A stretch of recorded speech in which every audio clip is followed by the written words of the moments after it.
సవాళ్లను ఎదుర్కోవడంలో ఇండియా ఎంతవరకు సక్సెస్ అయింది? తటస్థ విధానంతో భారత్కు మేలు జరిగిందా? దౌత్యంలో కేంద్రం విజయవంతమైందా? మోదీ యుద్ధాన్ని ఆపగలరని ప్రపంచ దేశాలు ఎందుకు భావిస్తున్నాయి?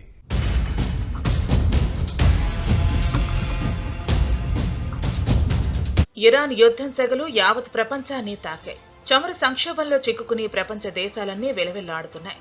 అయితే ఈ పరిస్థితులను ఎదుర్కోవడంలో, సంక్షోభం నుంచి గట్టెక్కడంలో భారత్ తీసుకున్న చర్యలపై సానుకూల స్పందనలే వినిపిస్తున్నాయి. అయితే కేంద్ర ప్రభుత్వ వైఫల్యం కారణంగానే దేశం గ్యాస్ కొరత ఎదుర్కోవాల్సి వస్తోందని ప్రతిపక్షాలు విమర్శిస్తున్నప్పటికీ, చమురు సంక్షోభం సవాళ్లను ఎదుర్కోవడంలో మోదీ దౌత్యం బాగా విజయవంతమైందన్న అభిప్రాయాలు వ్యక్తమవుతున్నాయి. పశ్చిమాసియా యుద్ధంతో ఏర్పడిన పరిస్థితులు, ప్రభుత్వం తీసుకుంటున్న చర్యలపై రాజ్యసభలో ప్రకటన చేసిన ప్రధాని మోదీ, ఇరాన్ వార్ మన దేశంపై ఎలాంటి ప్రభావం చూపించిందన్న విషయాలను వివరించారు. ముడి చమురు, గ్యాస్, ఎరువుల రవాణాకు ఆటంకం లేకుండా చర్యలు తీసుకుంటున్నామని తెలిపారు. एनर्जी इंपोर्ट का डाइवर्सिफिकेशन ऐसे ही प्रयासों का हिस्सा है।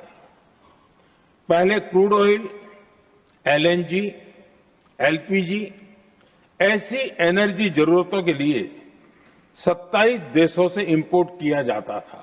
वहीं आज भारत 41 देशों से एनर्जी इंपोर्ट करता है।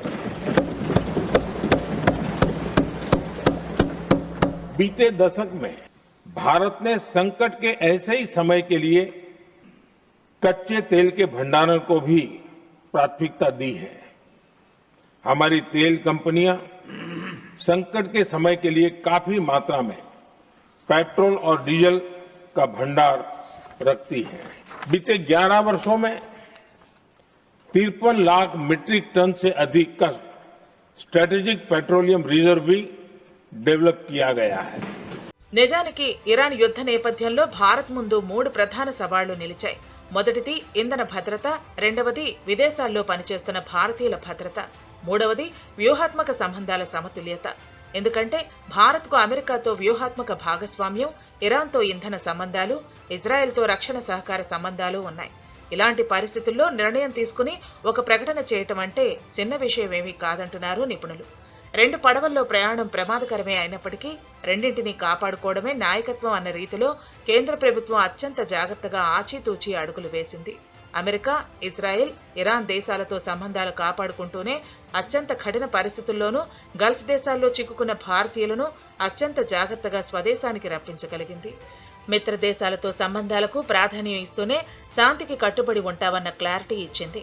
చర్చల ద్వారానే సమస్యను పరిష్కరించుకోవాలన్న సందేశాన్ని 3 దేశాలకు పంపించింది. అత్యంత ఉద్రిక్త పరిస్థితులు నెలకొన్న సమయంలో తటస్థంగా ఉంటూ శాంతి ప్రయత్నాలకు ప్రాధాన్యం ఇవ్వటం భారత దౌత్యంలో అత్యంత కీలకమైన అడుగుగా నిపుణులు చెబుతున్నారు. భారత నౌకల కోసం హర్ముజ్ జలసంధిని తెరుస్తున్నట్లు ఇరాన్ విదేశాంగ మంత్రి అబ్బాస్ అరాగ్జీ ప్రకటించడాన్ని భారత దౌత్య విజయంగా నిపుణులు అభివర్ణిస్తున్నారు.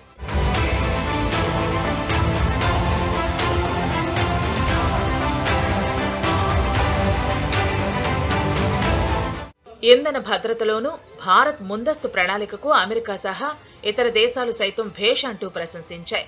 మిడిల్ ఈస్ట్లో యుద్ధం అంటే ప్రపంచ చమురు సరఫరాపై ప్రభావం పడుతుంది. కానీ భారత్ ముందుగానే ప్రత్యామ్నాయ సరఫరా మార్గాలను సిద్ధం చేసుకోవడంతో భారీ ప్రభావం పడకుండా తప్పించుకోగలిగామన్న అభిప్రాయాలు వ్యక్తమవుతున్నాయి. అలాగే రష్యాతో స్నేహ సంబంధాలు కూడా ఈ సమయంలో భారత్కు ఎంతో ఉపయోగపడ్డాయి. ఈ క్రమంలోనే భారత్ అంతర్జాతీయ విశ్వసనీయతను పెంచుకుంది. ప్రపంచ దేశాలకు నమ్మదగ్గ మిత్రదేశంగా మారింది. అందుకే మిడిల్ ఈస్ట్ ఉద్రిక్తతలు తగ్గాలంటే మోదీ మధ్యవర్తిత్వం చేయాల్సిందే అంటూ పలు దేశాలు అభిప్రాయపడుతున్నాయి. దీంతో భవిష్యత్తులో శాంతి చర్చల్లో భారత్ పాత్ర పెరిగే అవకాశం ఉందన్న అంచనాలు వినిపిస్తున్నాయి.